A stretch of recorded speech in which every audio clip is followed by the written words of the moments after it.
ஏசையா ஏசையா ஏசையா என் நீதி நீர்தானையா. ஒருவேளை பெண்ணினாள் இப்படி பாடியிருந்தா பெண்ணினாள் நல்லவளா கெட்டவளா பார்க்கலாமா? எல்லாரும் போல ஒரு பொண்ணு, நமக்கும் கல்யாணம் ஆகும், நமக்கும் குழந்தை பிறக்கும், நம்மளையும் கணவன் நேசிப்பான்னு பல கனவுகளோட வாழ்ந்துட்டு இருக்கிற நம்மளை மாதிரி தான் வாழ்ந்துட்டு இருந்த ஒரு பொண்ணு பெண்ணினாள். ஓகேவா? இப்போ எல்கானாவுக்கு ஏற்கனவே திருமணமாகி அன்னாள் ஒரு மனைவி இருக்காங்க. அந்த மனைவிக்கு குழந்தை இல்லை. அதனால ரெண்டாவதா பெண்ணினாள் என்ன பண்றாங்கன்னா மேரேஜ் பண்ணிக்கிறாங்க. பல கனவுகளோட பல ஏக்கங்களோட சந்தோஷங்களோட அந்த வீட்டுக்கு திருமணமாகி பெண்ணினாள் இப்போ அந்த வீட்டுக்குள்ள வராங்க. வழக்கம் போல அவங்க வருஷம் வருஷம் ஆலயத்திற்கு சிலோவில் உள்ள ஆலயத்துக்கு போவாங்களாம்.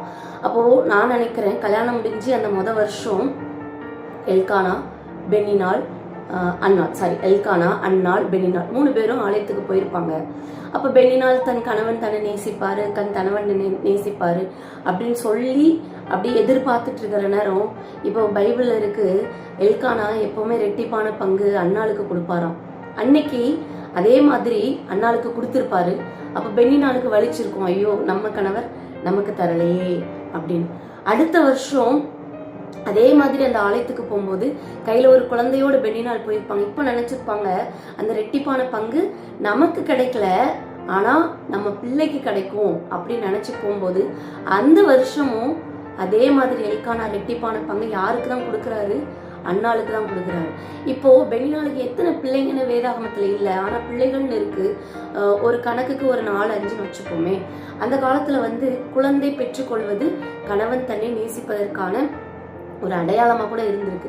இது எப்படி சொல்றேன்னா, ஆதியாகமத்துல லேயாள் இருக்காங்களா, அவங்க சொல்லுவாங்க, இப்பொழுது என் புருஷன் என்னை நேசிப்பார் என்று சொல்லி அவனுக்கு ரூபன் என்று பெயரிட்டாள் அப்படின்னு இருக்கு. அப்போ குழந்தை பெற்றுக்கிறதுங்கிறது கணவனோட நேசத்தை சம்பாதிப்பதற்கான ஒரு வழியா இருக்கு. இப்போ 2வது குழந்தையை தூக்கிட்டு ஆலயத்துக்கு போகும்போது அகெயின் எல்கானா அந்த ரெட்டிப்பான பங்கை பெண்ணினாளுக்கும் கொடுக்கல, அவளுடைய குழந்தைகளுக்கும் கொடுக்கல, அன்னாளுக்கு கொடுக்குறாங்க. இப்ப அடுத்த குழந்தை. அப்போ ஒரு வாட்டியும் பெண்ணினாளுக்குள்ள ஒரு ஏக்கம், தன்னுடைய கணவர் என்னைக்காவது என்ன நேசிச்சிட மாட்டாரா, அந்த ரெட்டிப்பான பங்கு எனக்கு தான் கிடைக்கல, என் பிள்ளைகளுக்காவது கிடைச்சிடாதா அப்படிங்கிற ஒரு ஏக்கம் இருந்திருக்கும். அந்த ஏக்கம் எப்படி மாறுச்சுன்னா ஒரு தவறான வழியில. இப்போ இதே பெண்ணினாள் அதே ஆலயத்துக்குள்ள போய் இருந்து ஏசையா ஏசையா ஏசையா என் நீதி நீர்தானையா, யெகோவா சிக்கேனு நீர்தானையா, எந்த நீதி தெய்வம் நீர்தானையா அப்படி பாடியிருந்தா கர்த்தர் அன்னைக்கு பெண்ணினாளோட அங்கலாய்ப்பையும் கேட்டு அவளுக்கும் இரக்கம் செஞ்சு அவளுக்குரிய ஸ்தானத்தை கொடுத்திருப்பாரு. ஆகாருக்கு கொடுத்தாரு இல்லையா? ஆகாரம் கிட்டத்தட்ட இந்த மாதிரி தன்னுடைய நாச்சியாரால துரத்தப்பட்ட ஒரு பெண் தான் ஆகார். அவளுக்கு ஆண்டவர் இரக்கம் பண்ணது போல ஒருவேளை பெண்ணினாள் போய் நின்று ஆலயத்துல அன்னாள் அழுத மாதிரி பெண்ணினாள் அழுதிருந்தா ஆண்டவர் அன்னைக்கு பெண்ணினாளுக்கும் இரக்கம் செஞ்சிருப்பார். மாறா பெண்ணினாளோட அந்த ஏக்கங்கள், அந்த கவலைகள், அந்த ஆசைகள் எல்லாம் என்ன ஆகுதுன்னா கர்த்தர் மேல ஒரு தேடலை உண்டாக்காம அவங்களும் சீலோவாவிலே ஆலயத்தின் அருகில தான் இருக்காங்க, அன்னாலும் ஆலயத்தின் அருகில தான் இருந்தாங்க. ஆனா அன்னாள் தனக்குன்னு ஒரு கஷ்டம் வரும்போது அத்தனை வருஷம் பொறுத்திருந்த அன்னாள் இப்போ நான் பொறுக்க மாட்டேன்னு எந்திரிச்சு ஆலயத்துக்கு ஓடுறாங்க. ஆனா பெண்ணினாள் அவளால ஆலயத்துக்குள்ள போக முடியல. கர்த்தரை அறிகிற அறிவு அவளுக்கு இல்லை. ஆண்டவரிடத்துல போய் முறையிட்டா எனக்கும் ஆண்டவர் செவி கொடுப்பாருங்கிற ஒரு எண்ணம் பெண்ணினாளுக்கு இல்லாம இருந்திருக்கு. இப்போ அந்த ஏக்கம், அந்த எல்லாமே அந்த கிரீவ்னஸ் எல்லாமே கணவன் தன்னை நேசிப்பாரா அப்படிங்கிற ஒரு எண்ணங்கள் எல்லாமே அன்னாள் மேல ஒரு வெறுப்பா மாறுது. இப்போ பெண்ணினாள் என்ன பண்றாங்கன்னா அன்னாளை குத்திக்கிட்டே இருக்காங்க. குத்திட்டே இருக்காங்க. உனக்கு ரெட்டிப்பான பங்கு நீ கையில வச்சிருக்க, நீ ரெட்டிப்பான பங்கு கையில வச்சிருக்க, உன்னை எப்படி சாப்பிட விடுறன்னு பாரு அப்படின்னு அண்ணால குத்தி குத்தி குத்தி குத்தி அந்த ரெட்டிப்பான பங்கை சாப்பிட விடாம ஒரு நாள் அண்ணால் ஆலயத்து வாசல்ல போய் நின்று அழுதாங்க. அன்னைக்கு கர்த்தர் என்ன பண்ணாங்க, அண்ணாளுக்கு விடுதலை கொடுத்தாங்க.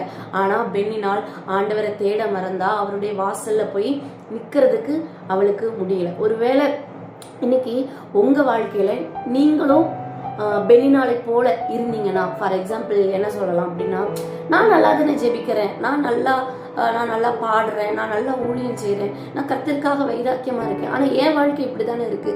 அங்கே ஒருத்தங்க ஏதோ ஞாயிற்றுக்கிழமை கடமைக்கு சர்ச்சுக்கு வந்துட்டு போயிட்டு இருக்காங்க, ஏதோ பண்ணிட்டு இருக்காங்க, ஏதோ பண்றாங்க, ஆனால் அவங்க வாழ்க்கையில நல்லா இருக்கே அப்படின்னு நம்ம இருதயத்தில் நினைப்போமே ஆனால் நம்மளும் கூட ஒரு பெண்ணினால் தான். ஒருவேளை இந்த மாதிரி எண்ணங்கள் உங்களுக்குள்ள இருந்தது அப்படின்னா நேரா ஆண்டவர்கிட்ட போய், ஆண்டவரே அது அவங்க அப்படின்னு சொல்லாம ஆண்டவர்கிட்ட உங்க நீதியை சொல்லுங்க. ஆண்டவரே நான் பண்ணினேன், ஆண்டவரே நான் எனக்காக நீங்க எதுவும் செய்யக்கூடாதான்னு உங்க நீதியை சொல்லுங்க.